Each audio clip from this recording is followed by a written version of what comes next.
Hi, welcome to Global Village TV. At Global Village TV, we engage our viewers with some of the day-to-day issues affecting the global village. We stand up against human rights abuse, social injustice, environmental pollution, child abuse, abject poverty, corruption, and many more. We have something for viewers of all ages, children, the youth, adults, young and old. So stay tuned in and don't go anywhere.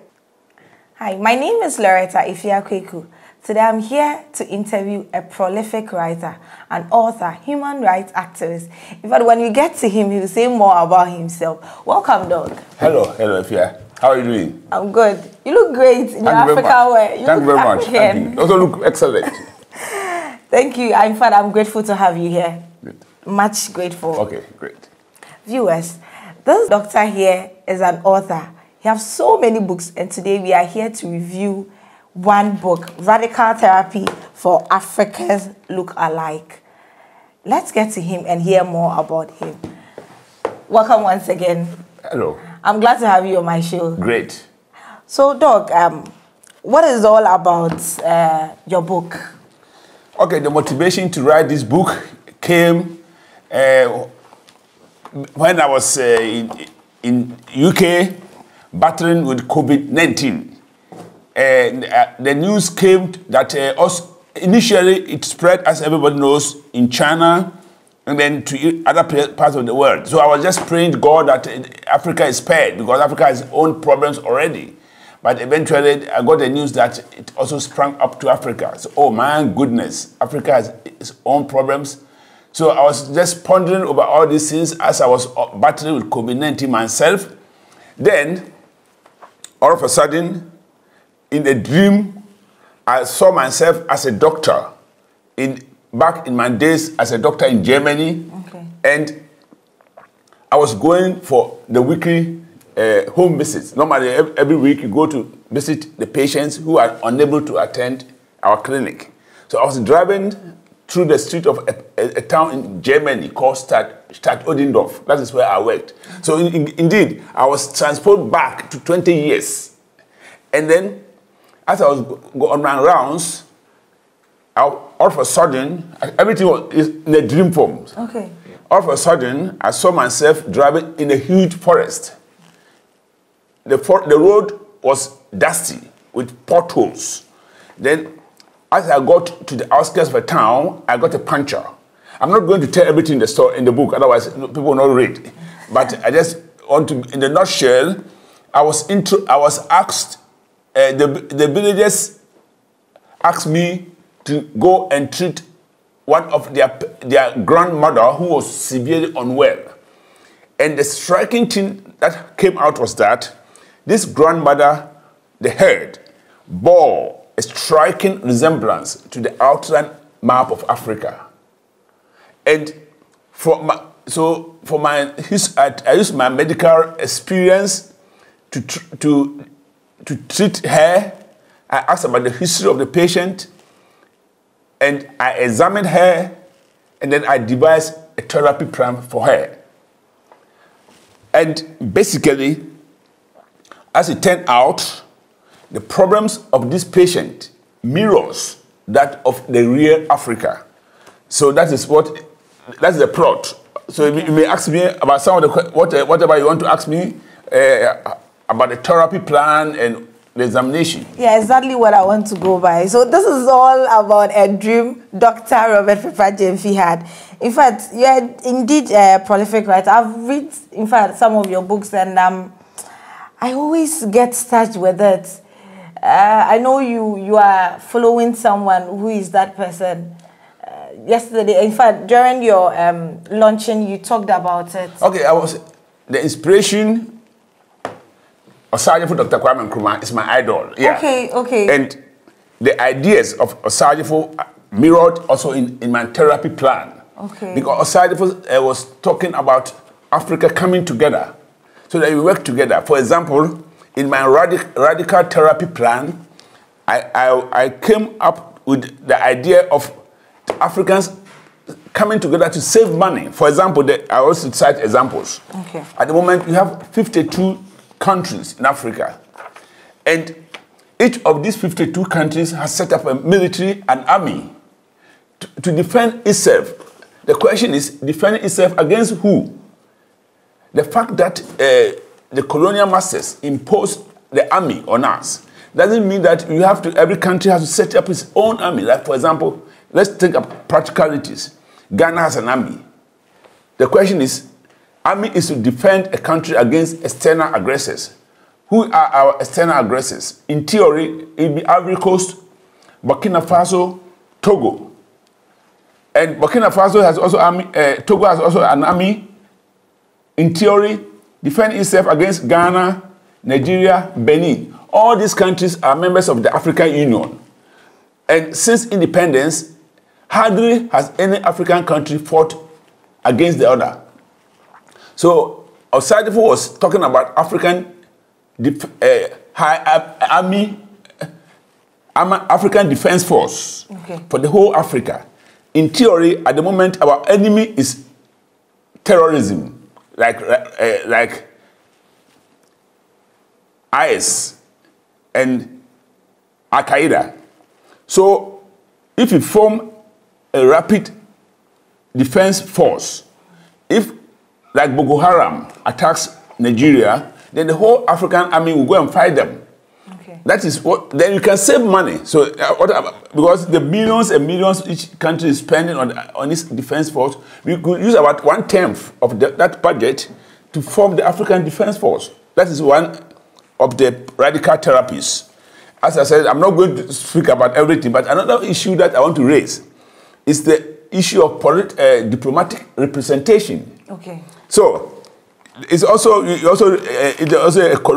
inherited it from the colonial masters that every country has got you have a diplomatic representation. So within Africa, there are 54 African countries. So if each of these 54 African countries has a diplomatic relation in one country, it's 54 times 54. Just multiply it. And even if you spend $1 million keeping each of these every year, it boils up to huge sums of money. And today we are in an age of what? Technology. You could use Zoom. We could set up one African house in Addis Ababa, in Ethiopia, for example. So every issue that is internal, if you are from Ghana and you are in South Africa and you have issues that you want help for, you contact the African house in Addis Ababa for solutions. It's possible. You have to, so you could save huge sums of money for the poor of Africa.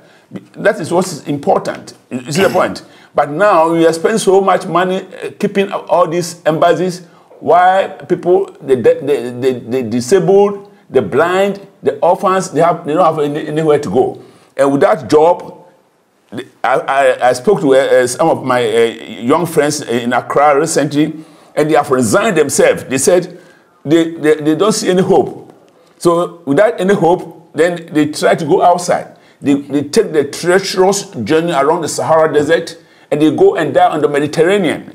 You see, these are I am there for the poor. So this book is bring out solutions, radical solutions to benefit the poor of Africa.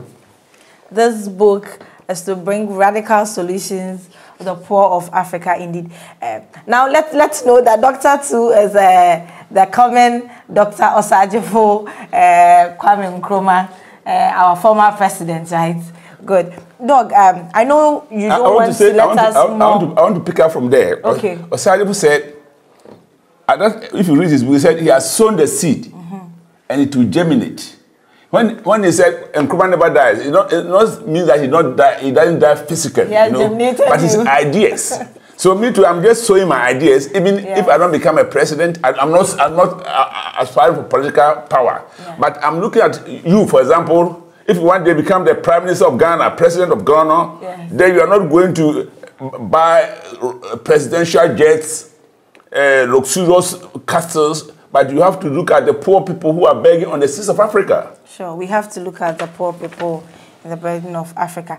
Doug, I just want to be inquisitive a bit. You don't want us to know the intent of the book because you want us to get it online, right? Amazon, online, we will get it there. Good. Chapter 6 talks about bullet points of a beyond the ordinary clinical examination.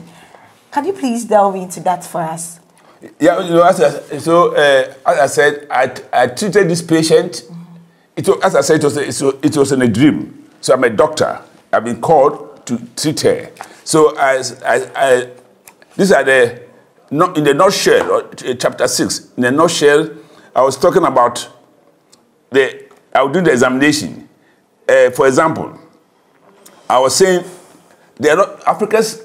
individual African countries, their economies are not fit for purpose. You see the point?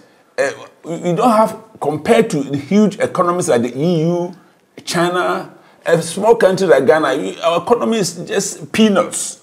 So it's important that we work together. African leaders are marching time. I said they come up with the agenda 2063. From how many years to go? 50 years? I'm getting old, so my mathematics is not 63 minus 23. So you have 40 more years. Yeah. When people are dying on the seas of Africa, why can't we do it quicker and quicker? We do one currency, we do African common market, everything together, so the economy will be big. 1 billion citizens having one market. You see the point? So it will just boost the economy. So that is the economy is not fit for purpose. And then I talk about huge defense bills. That is what I've spoken about.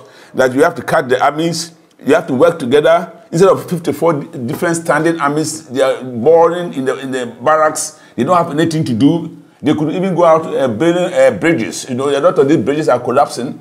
And the army, they have learned it. If you are even going to keep army in the time of peace, you have to go out and do construction work. Then I'll talk about miseducation. Our education is not fit for purpose. We have to teach our students how to do how to do something, health education. They have to know simple symptoms of simple diseases. For example, appendicitis. It's a disease which affects the small intestines, and it can be fatal within a short time. So we have to educate them. If you are, for example, having pains on the right lower area of your tummy, it's possible, and you have temperature, it's possible you have appendicitis. It's something that you have to quickly seek medical help. People don't know. Even heart attack, they don't know the symptoms. So you have to educate. Education that you're having is not relevant. You have to be practical. Then, I want you to jump to... okay, I'm listening to you, otherwise we talk until tomorrow. Exactly. Addiction to foreign aid. Yes. Addiction to foreign aid, for example, during the COVID-19 pandemic, I was expecting Africans to try and they have to show the whole world that AU set up a clinical research center. We say Africa is trying to develop their own vaccine. Even if you don't succeed, people say, oh yeah, they're trying their best. But we are just sitting down and looking for the West to come up with the virus, with the vaccine. You see the point? Sure. And they're always begging. We misgovern ourselves. I'm going back to our own country. Say charity begins at home. At the beginning of these governments, they set up 100 ministries. They created more regions. Waste of public funds. And then at the end of the day, when there was no money, they went to the IMF begging. You see the point? Yeah. Why do you create extra ministries when you don't have money? Aside from Dr. Kwame Nkrumah, my idol, I'll stand up for him. He started with 12 ministers. Now, how many ministers do you have in the country? 100. Or 100 and something. Yeah. They have split the ministries into Ministry for Aviation, when you don't even have a plane. The Minister for Works, Minister for Sanitation, and that Minister for Sanitation was keeping over $1 million in the office. All right. So Ghana can be a better place indeed. Dr. Not Ghana alone, and Africa in general. And Africa in general, good. So we can do more better. We always think the West are the bourgeoisies and we are the proletariat. I've been to the West. They are human beings like ourselves. I've been a doctor. I've worked in the UK. In the UK, I've got an opportunity because it's more cosmopolitan area. There are people from Bangladesh, in Canada, US, Australia, New Zealand. They have been all my patients. They are all human beings. We all suffer diabetes. We can have high blood pressure. We can have kidney stones. You know what kidney stones? It's a very painful condition where it's very a European person will have kidney stones. African will have kidney stones. We have very, very intelligent Europeans. We also have very intelligent Africans, like Kantanka Motos. who developed that wonderful automobile factory in Ghana. We have this little boy, Owura, who can do brilliant calculations like Einstein. Wow. So in every society, we have the talents.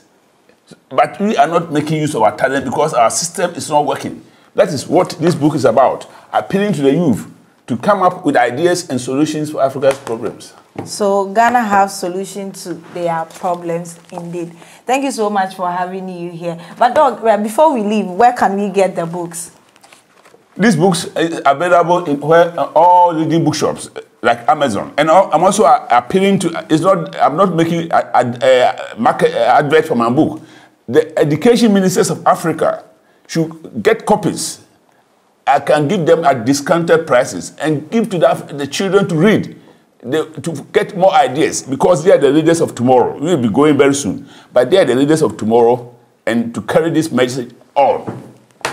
Thank you so much for making it on time to meet us. We are much grateful, Doc. You are welcome, Efia. So don't forget to subscribe to our YouTube channel on Global Village TV for more entertaining, educational, political issues. Bye.